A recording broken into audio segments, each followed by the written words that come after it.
Hai, selamat datang kembali di channel Sinema Singkat, destinasi terbaik untuk alur cerita film yang pastinya dengan film-film yang menarik dan juga seru untuk ditonton. Seperti film yang satu ini. Di negara Hong Kong ada sebuah organisasi yang sangat terkenal. Kelompok kejahatan terorganisir ini dikenal dengan nama Triad. Karena aktivitas ilegal yang dilakukan kelompok ini, kepolisian Hong Kong menjadi resah dan mulai mengusut semua kegiatan ilegal mereka. Inilah awal dari perseteruan abadi antara hukum dan kejahatan melalui dua orang yang hidup di dunia yang berseberangan. Bagaimana kedua pihak bisa menemukan mata-mata lawan kalau mereka bahkan tidak tahu siapa yang harus dicari? Langsung saja, inilah dia Infernal Affairs. Film kali ini kita buka dengan memperlihatkan kelompok Triad itu sendiri yang dipimpin oleh seorang pria bernama Sam. Sebagai seorang pemimpin, Sam menjelaskan bagaimana dia bisa bertahan dalam bisnis ilegal ini dan bagaimana dia membangun kerajaannya ini. Namun situasi mulai tidak menguntungkan bagi bisnisnya ketika anjing-anjing pemerintah mulai mengganggunya. Maksudnya adalah ya para polisi negara Hong Kong. 1 tahun belakangan ini sudah 6 anak buahnya tewas di tangan kepolisian Hong Kong. Memang untuk menjadi raja yang hebat perlu banyak pengorbanan dari rakyatnya. Pemuda-pemuda yang ada di hadapannya ini adalah anggota baru di dalam organisasi Triad. Mereka semua tidak punya catatan kriminal, sangat cocok untuk melancarkan rencananya, yaitu menjadikan mereka semua sebagai seorang polisi. Sebelum melepas mereka semua, Sam berkata kalau mereka semua yang ada di hadapannya ini bebas memilih masa depan mereka sendiri.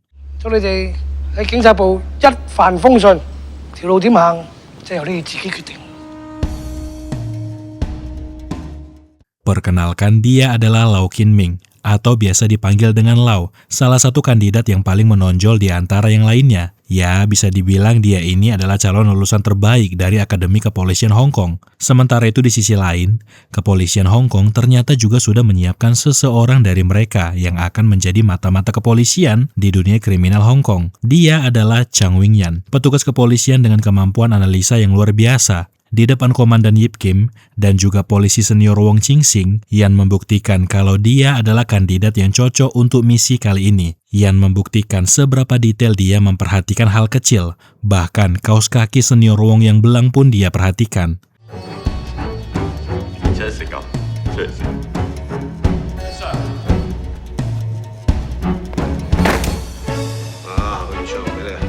Singkat cerita, untuk memuluskan penyamaran, Yan sengaja dikeluarkan dari Akademi Kepolisian dan membuatnya tampak seperti kriminal sungguhan. Lau Kin Ming mengajukan diri menjadi pengganti Chang Wing-yan. Inilah awal kisah dua orang yang saling bertentangan ini.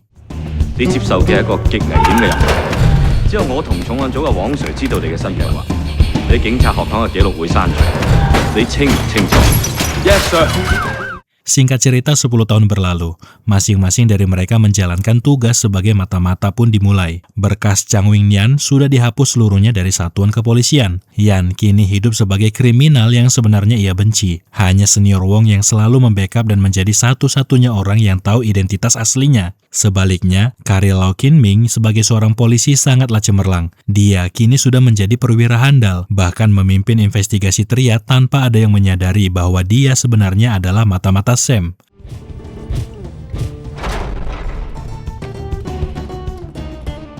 Di suatu malam, takdir kembali mempertemukan mereka berdua. Lau Kin Ming bertemu dengan Chang Wing-yan yang kini bekerja di sebuah toko musik. Mereka saling menyapa tanpa mengetahui identitas masing-masing.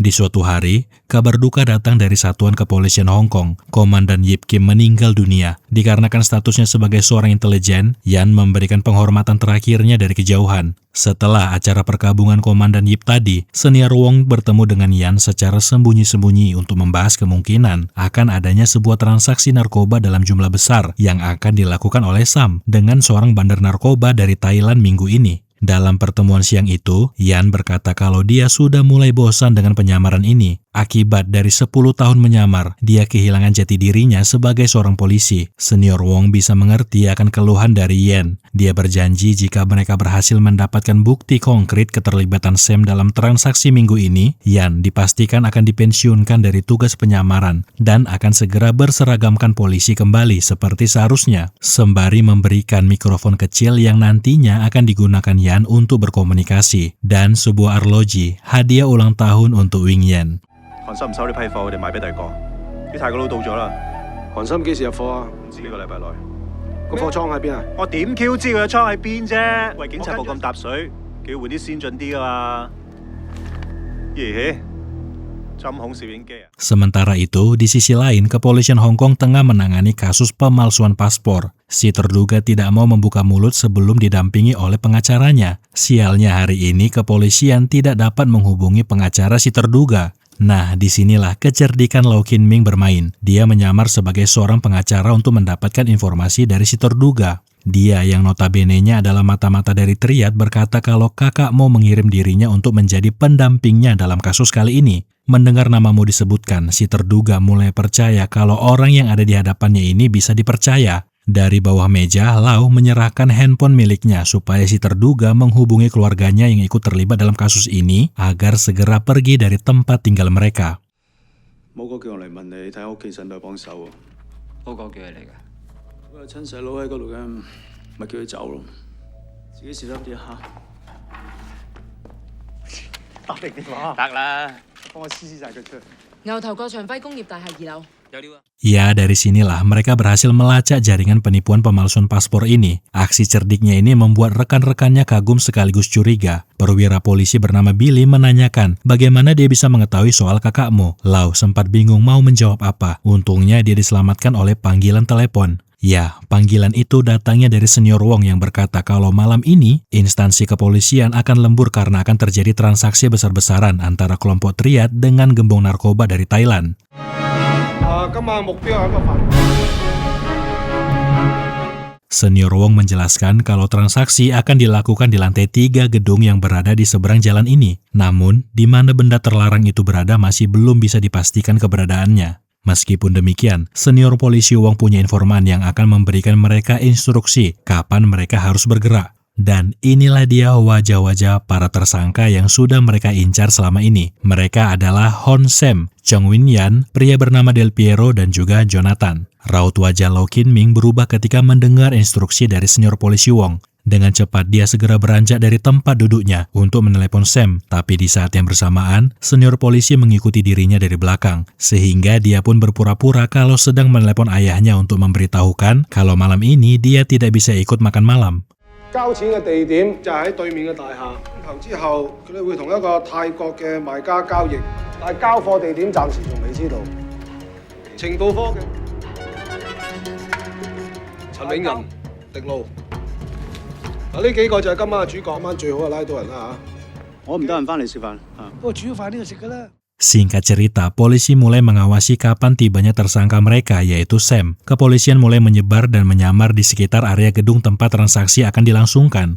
Disinilah keterlibatan Lau dalam menyelamatkan bos mafia Sam. Begitu ada celah, frekuensi saluran radio kepolisian dia kirim ke bos Sam, supaya Sam bisa mendengarkan seluruh percakapan para kepolisian. Polisi Wong meminta Lau untuk melacak saluran jaringan telepon di seluruh area ini.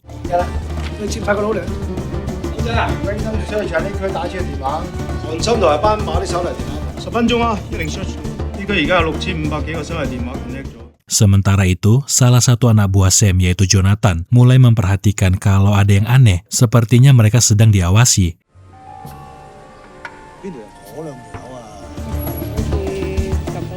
Di saat yang bersamaan, polisi Wong menerima informasi kalau target sasaran mereka sudah kembali. Benar saja, tidak berselang lama, Yen terlihat dari kamera pengawas berjalan kembali ke gedung dengan gembong narkoba asal Thailand. Seketika wajah Lau berubah. Bagaimana bisa senior polisi mengetahui informasi ini sedangkan matanya lagi tertutup? Siapa sebenarnya informan kepala polisi Wong? Itulah yang ada di pikiran Lau.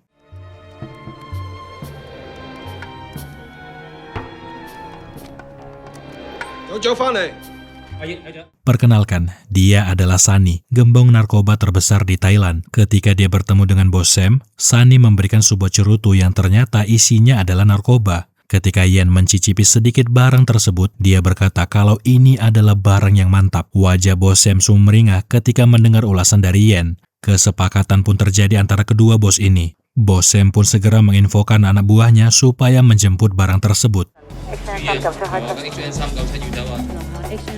Melihat ada pergerakan, kepolisian pun ikut memulai aksi mereka. Lau bertanya apakah mereka perlu mengikuti mobil tersebut. Polisi berkata untuk menahan pergerakan dulu. Tidak berselang lama, senior polisi menginstruksikan supaya timnya segera pergi ke terminal kontainer di Kwangchung. Mendengar percakapan dari saluran kepolisian, bos Sam menginformasikan ke Jonathan kalau mereka sedang diikuti oleh polisi. Dia meminta supaya mereka membawa para polisi itu keliling kota Hong Kong. Segera, informan senior polisi Wong berkata kalau saluran komunikasi mereka sudah disusupi, sehingga senior Wong segera memerintahkan untuk mengubah frekuensi. Situasi ini semakin menyulitkan Lau. Bagaimana cara dia akan menginformasikan bos Sam? Suasana hening di ruangan pengawasan seketika dikejutkan dengan ada dering handphone milik Billy. Ada rekan kepolisian yang menanyakan pergantian saluran radio melalui telepon. Di momen inilah, Lau mengetahui bagaimana cara senior polisi berkomunikasi dengan informannya, yaitu dengan cara menggunakan kode Morse. Seperti inilah cara bagaimana senior polisi Wong berkomunikasi dengan Yen. Ketika mendapatkan informasi kalau mereka hanya akan dibawa berputar-putar, senior polisi Wong pun meminta timnya kembali ke markas.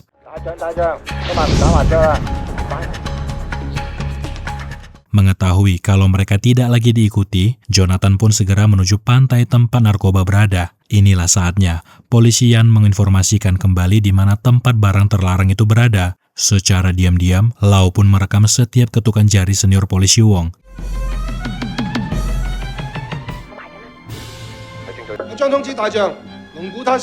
Ketika berada di pantai, para anak buah bos Sam tidak mengetahui kalau dari kejauhan, para polisi sudah bersiap untuk menangkap mereka, menunggu kapan barang terlarang itu terlihat.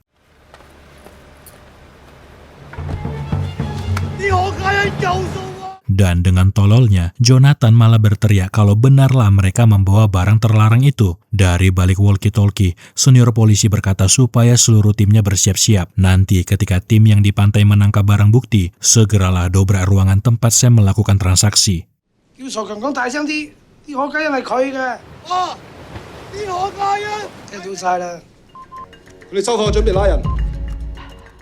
Di situasi genting seperti ini, Lau dengan cerdiknya melakukan sabotase dengan perangkat broadcast acak yang ia masukkan secara diam-diam. Dia mengirim pesan acak secara broadcast ke 52 saluran telepon di sekitar tempat itu. Isi pesannya adalah, batalkan seluruh transaksi. Ketika mendapatkan pesan anonim itu, bos Sam langsung menelepon anak buahnya yang ada di pantai, supaya membuang semua barang haram itu ke laut.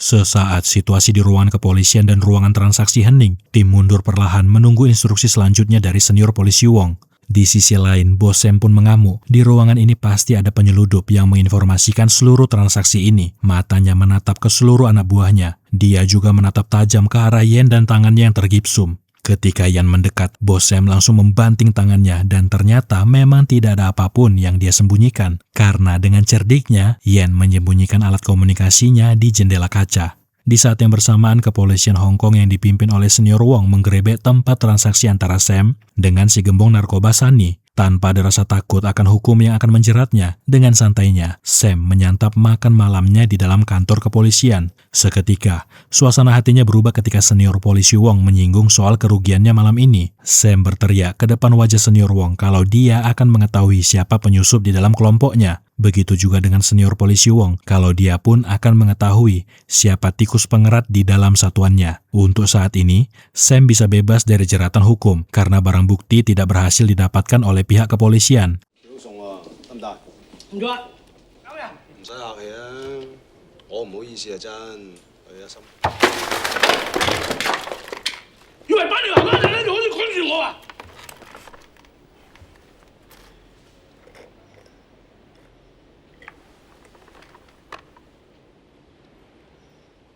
記得話俾你聽喎，邊個輸咗就會死嘅。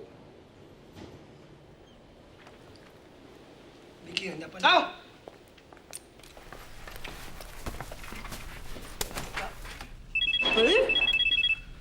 Keesokan harinya, di saat Lau mulai membersihkan unit apartemennya bersama pacarnya Mary, seseorang menelepon dirinya yang tidak lain dan tidak bukan adalah Sam. Dia meminta Lau menemui dirinya nanti malam untuk membahas kemungkinan siapa penyusup di dalam organisasi Triad.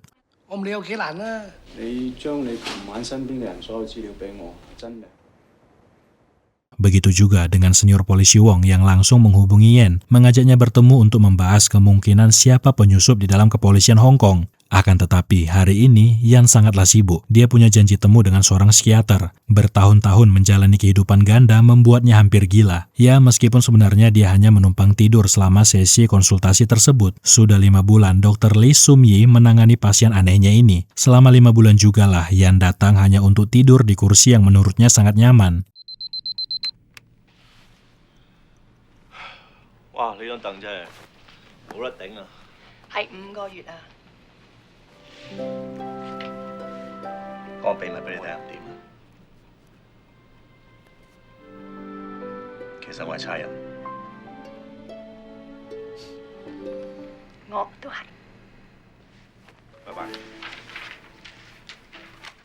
Sementara itu di tempat lain, Lau bertemu dengan Inspektur Polisi Leng yang di hari itu mengatakan kalau Lau akan dipromosikan. Dia akan secara khusus menangani kasus Triad, terkhususnya Sam yang mungkin secara diam-diam menyusupkan satu orang kepercayaannya untuk menjadi mata-mata di kepolisian. Dia juga akan disiapkan menjadi wajah polisi jujur kota Hong Kong yang nantinya akan tampil di layar kaca. Lihatlah bagaimana orang ini bisa mendapatkan kepercayaan sebegitunya.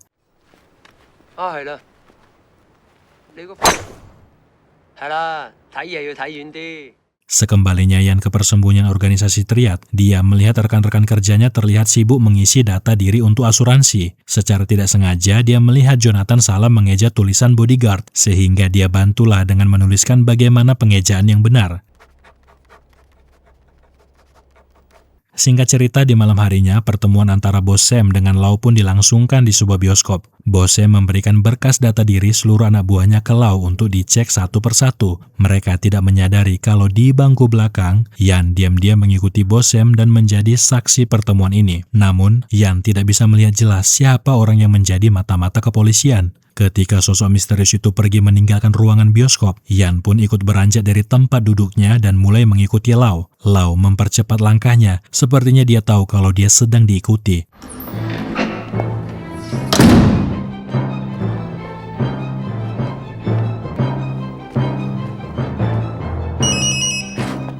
Sialnya, ponsel milik Yan malah berdering di saat-saat seperti ini. Sam memintanya kembali ke markas Triad. Sam berkata kalau minggu depan akan ada pengiriman barang terlarang secara besar-besaran. Tapi untuk pengiriman minggu depan, Sam ingin melibatkan orang baru. Dia berkata kalau Yan bisa beristirahat dulu. Tidak ada maksud lain. Sam hanya ingin membuat strategi baru dalam mengungkap mata-mata yang ada di dalam organisasinya. Sam juga berkata kalau di antara semua orang yang ada di sini, Yan adalah orang yang paling dia percaya. Sehingga jangan berpikir kalau dia dicurigai sebagai seorang pengkhianat. Itulah yang dikatakan oleh Sam.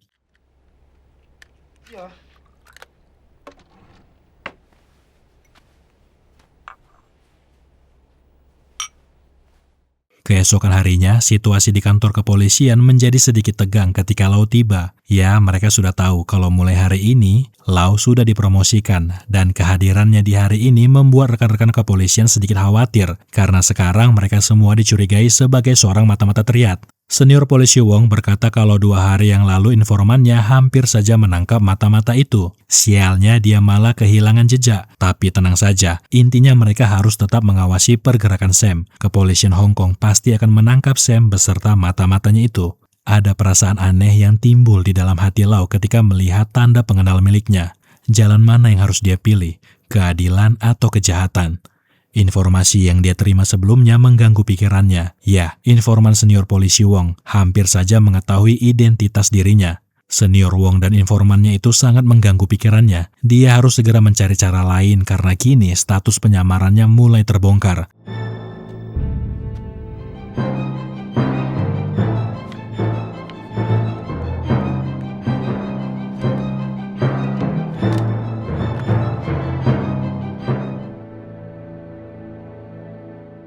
Sehingga untuk mensiasati hal ini, dia menyuruh tim yang dibawa pimpinannya untuk mengikuti seluruh aktivitas senior polisi Wong. Di tempat lain, Jonathan mulai memahami bagaimana para kepolisian mengawasi pergerakan mereka. Dia berkata ke Del Piero kalau di seluruh area kini banyak sekali orang-orang yang tidak pernah dia lihat sebelumnya terlihat sedang mengawasi gedung ini. Di saat yang bersamaan, Yen menghampiri mereka, bertanya mereka ini sedang ngapain. Jonathan tanpa tedeng aling-aling langsung menuduh kalau Yen sebagai mata-mata kepolisian. Merasa kalau dua orang ini berlaku konyol, Yen memilih pergi meninggalkan mereka. Yen berkata kalau hari ini dia punya janji pijat, dan di hari yang sama juga dia tidak sengaja bertemu dengan seseorang dari masa lalu. 好耐冇見啦，都6、7年啦。媽咪，幾大個啊？ 5歲。拜拜。 拜。 Faktanya di hari itu, Yen mengatur pertemuan dengan senior polisi Wong di sebuah hotel. Senior Wong tidak sadar kalau perwira polisi Billy diperintahkan untuk mengikuti dirinya.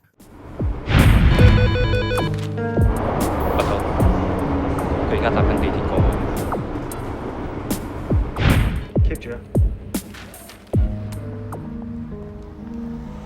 頭啊，佢上咗24樓喎。顧住去睇電視。你知啊？我知道佢而家喺邊度。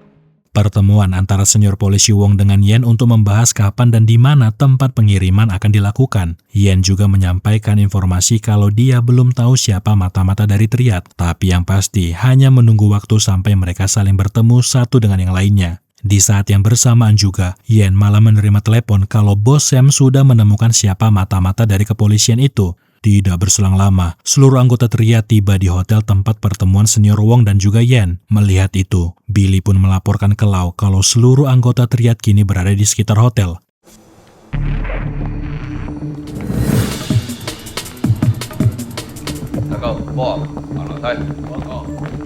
Situasi saat ini tidak menguntungkan bagi senior polisi Wong dan juga Yen. Mereka tidak bisa keluar dari sini. Jika ada yang melihat mereka bersama, sudah dipastikan kalau status Yen sebagai mata-mata akan diketahui. Seluruh tempat ini sudah dipenuhi oleh anak buah Sam. Senior polisi Wong menyuruhnya turun menggunakan elevator pembersih jendela, sementara dia akan nekat turun melalui lift.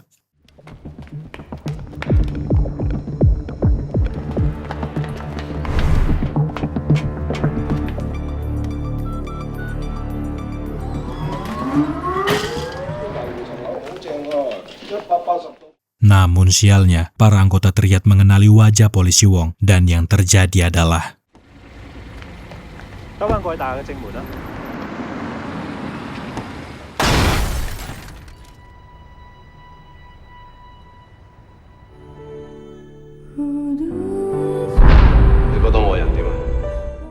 di depan wajahnya. Dia melihat senior polisi Wong kehilangan nyawanya. Melihat kejadian itu, seluruh polisi yang berjaga pun mulai melepaskan tembakan ke para anggota Triad yang ada di sana. Perang antara polisi dan geng ini pun tidak terelakkan. Jonathan menarik Ian masuk ke dalam mobilnya kabur dari tempat ini.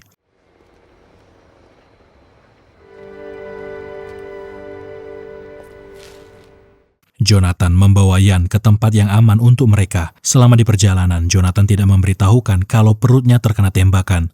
Di sisa nafas hidupnya, Jonathan berkata kalau dia tidak bilang ke bos Sam kalau tadi Ian menghilang, karena dia percaya dengan Ian kalau dia bukan mata-mata kepolisian.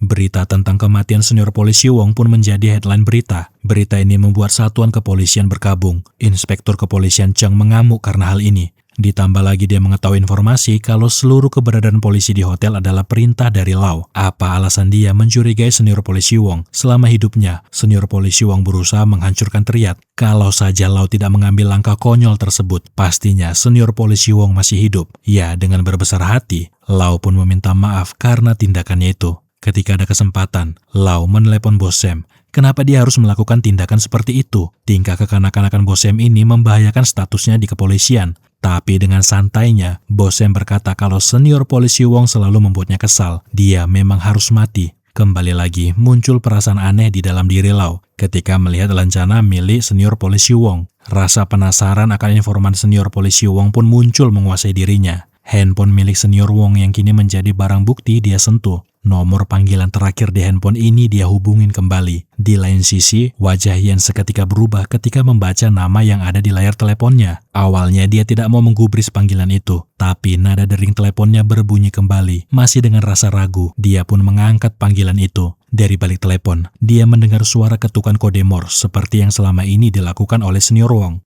Rasa penasaran menguasai diri Yan. Siapa orang yang mengetahui kode komunikasi mereka? Apakah senior Wong punya orang lain yang dia percaya? Sehingga untuk menjawab rasa penasarannya, dia menghubungi kembali nomor tersebut. Lau tidak menyembunyikan siapa dirinya. Dia yang masih belum mengetahui siapa itu Yan mengajaknya bekerja sama. Seperti yang selama ini dilakukan oleh senior Wong dengannya. Inilah strategi yang dia lakukan untuk mengungkap sosok Yan, mata-mata kepolisian itu. Di tempat lain, Bos Sam melihat berita tentang kematian Jonathan. Polisi menemukan jasadnya di dalam mobil. Yan memanfaatkan situasi ini. Dia berkata kalau yang menghilangkan nyawa Jonathan adalah dirinya. Dia berbohong kalau mata-mata kepolisian itu adalah Jonathan. Akan tetapi ini akan menjadi masalah baru kalau Jonathan tahu di mana lokasi barang haram milik Triad berada. Mendengar itu, Bos Sam langsung berangkat ke tempat di mana barang miliknya berada. Ini semua adalah rencana Lau dan juga Yan. Mereka sengaja memancing Sam ke lokasi tersebut untuk menangkap Bos Sam. Masih menggunakan sandi Morse, Yan berkomunikasi mengarahkan Lau kemana tujuan mereka.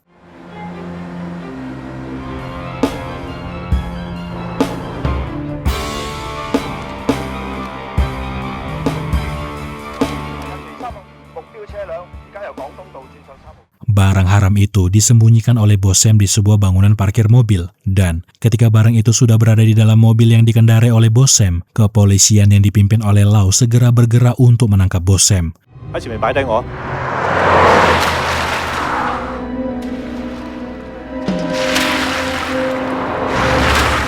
Begitu terkejutnya Bos Sam ketika lampu biru merah dari mobil kepolisian menyilaukan matanya. Dia berlari mencoba kabur dari kejaran para kepolisian sembari tangannya menggenggam handphone, mencoba menghubungi Lau untuk mencari perlindungan. Suara dering handphone milik Lau terdengar di seluruh area parkir, tapi di mana dia berada?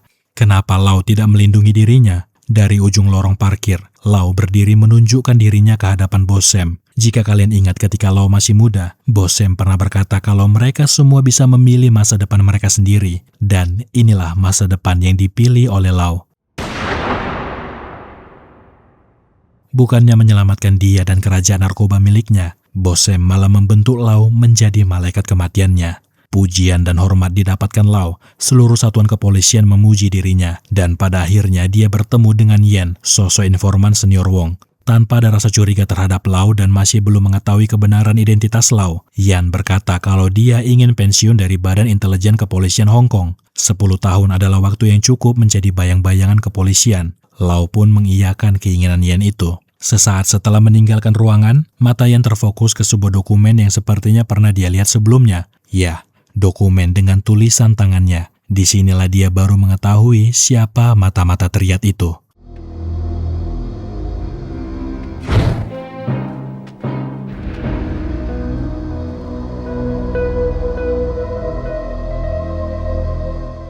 Mengetahui kalau Yan sudah mengetahui siapa dirinya, Lau menghapus database milik Yan. Sehingga kini berkas misi penyamarannya selama 10 tahun ini pun lenyap begitu saja. Yan sadar kalau nyawanya terancam ketika mengetahui rahasia Lau. Tempat yang paling aman dan orang yang paling bisa dia percaya untuk sekarang ini hanyalah Dr. Lee.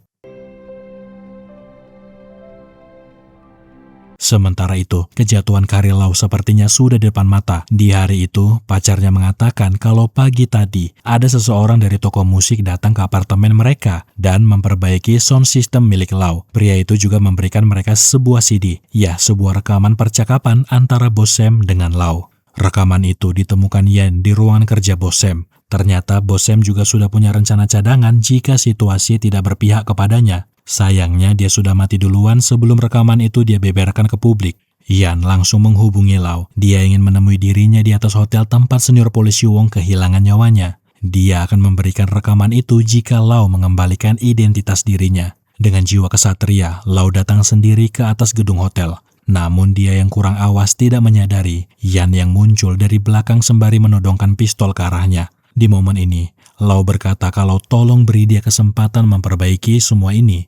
Dulu dia tidak punya pilihan selain melindungi bos Sam. Namun kini, dia sudah membuka lembaran baru. Dia ingin menjadi polisi yang sesungguhnya. Akan tetapi, hukum harus tetap berjalan. Dia adalah penyebab kematian senior Wong. Biarkan hukum yang menjadi kuasa atasnya. 咪喐，差人，放低槍，你一睇係寒心卧底，放咗兩場先講。有咩事翻差館先講。 Masih tetap dengan ideologinya, Yan menggiring Lau menuju lantai bawah sebagai tawanannya. Begitu ada kesempatan, Billy malah melepaskan tembakan tepat ke kepala Yan.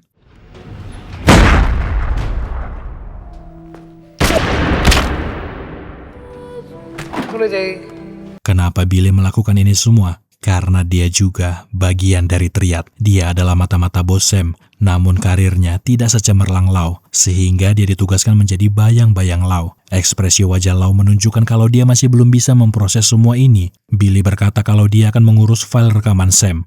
Billy menarik tubuh Yan masuk ke dalam lift, karena di bawah kepolisian sudah menunggu mereka. Ini akan menjadi bukti untuk Billy kalau orang ini berniat ingin menghilangkan nyawa polisi Lau, sehingga dia pun melepaskan tembakan. Namun, ketika lift turun ke lantai dasar, para kepolisian mendengar suara tembakan lagi.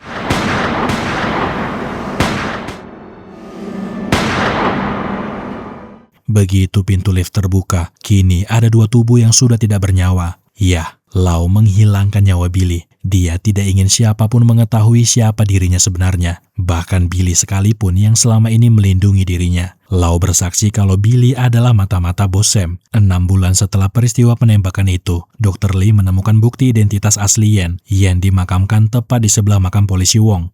Acara pemakamannya dihadiri oleh Dr. Lee dan seorang wanita yang datang dari masa lalunya. Siapakah wanita ini dan apa keterlibatan wanita ini dengan Yan? Kita akan menemukan jawabannya di Infernal Affair yang kedua. Sampai ketemu di film menarik lainnya.